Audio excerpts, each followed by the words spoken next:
Kalatvlive. Kalatvlive machiegni pacho. Ma e odwa.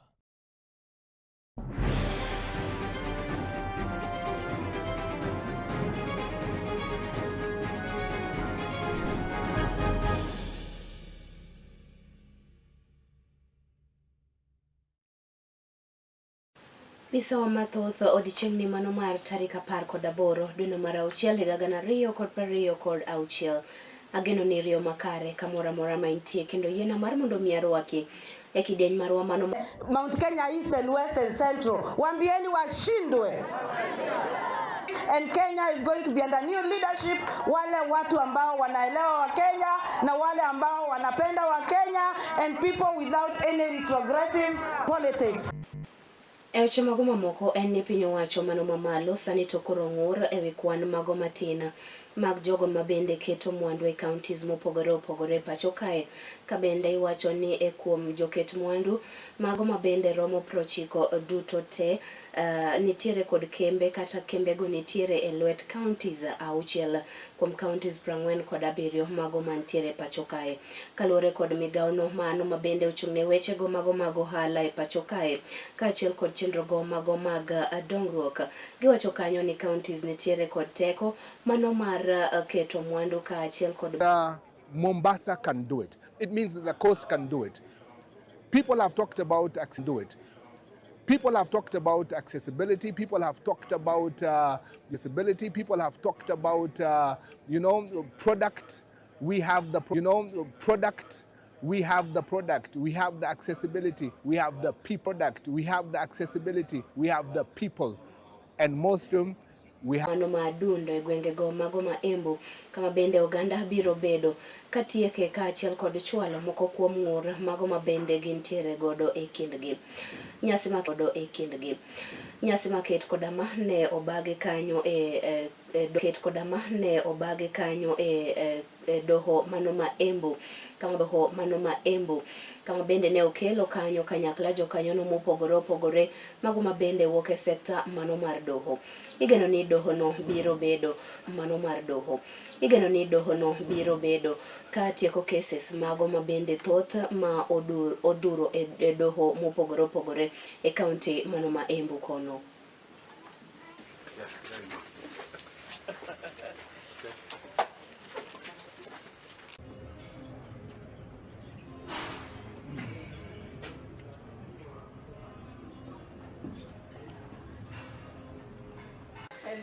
Where just distinguished sons and daughters of Africa who have come here to learn and mano ma Kisumu kae en mano mar somo paro ewi kaka piny Kenya nyalo biro bedo kod yiero mar kwe kochopo higa 2027.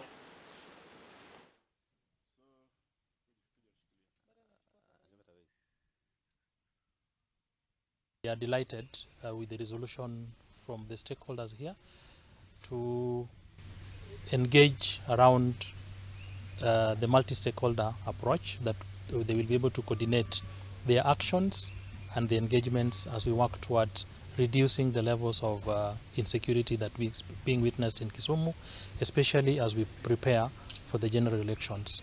So we are looking forward, and we want to invite every other stakeholder that is not yet in this space to come and join, because together we can make the big difference. Some of the issues are cutting across other counties, including Karibu sana wasilete kitu ambayo inaweza kuchafua jamii. My name is Ivan Opakas. I'm the ACC, and in this forum I was representing the County Commission.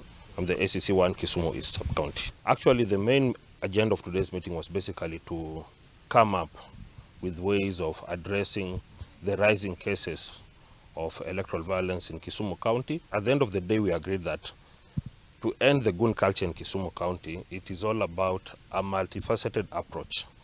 And the members agreed to work together in harmony. A lot has been discussed, and we have agreed that as an office, we will work with anyone who is willing to promote.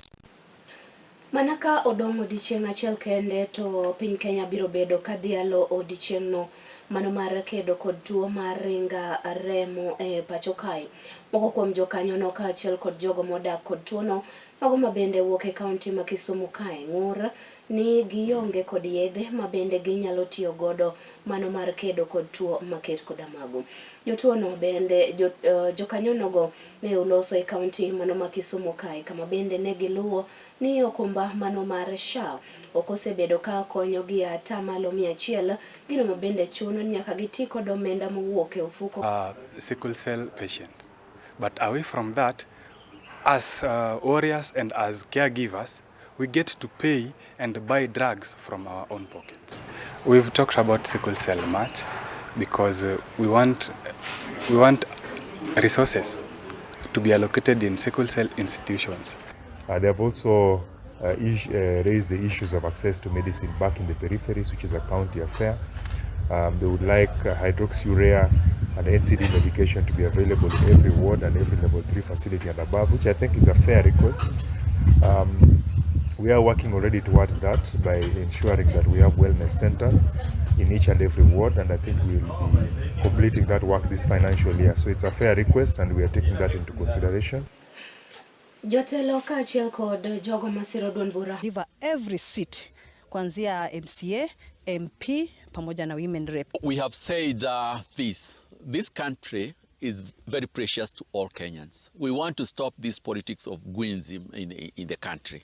We want them to be dealt with to make sure that we use the official method of safeguarding issues or interests. Your governing body is compliant.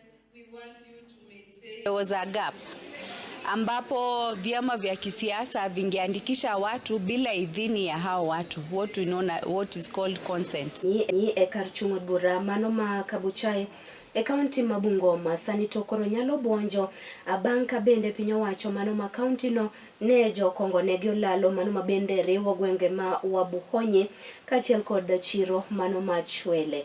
Kane oloso toke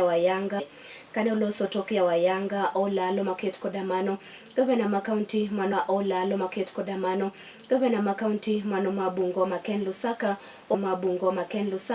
okoni gedo mano mar olalo no biro bedo Tulikuwa wameumia mahali hapa, kuna wenye walipata ajali, kuna wenye waliumia mahali hapa, lakini kwa sasa tunaongea hivi mambo iko shwari. Mimi nimekuja hapa nikifurahi sana kwa sababu tumekuwa hapa less than 2 months ago wakati Mheshimiwa Eric amekuja kuuliza kwamba tukuje tutengeneze hii daraja, na nyinyi mkakuja mkanikaribisha hapa, tukakuja nikasema in less than 3 months tutakuwa tumetengeneza hii daraja, na nimeshukuru nature no kufungule hii ikagana riyo kod prario kod auchiel.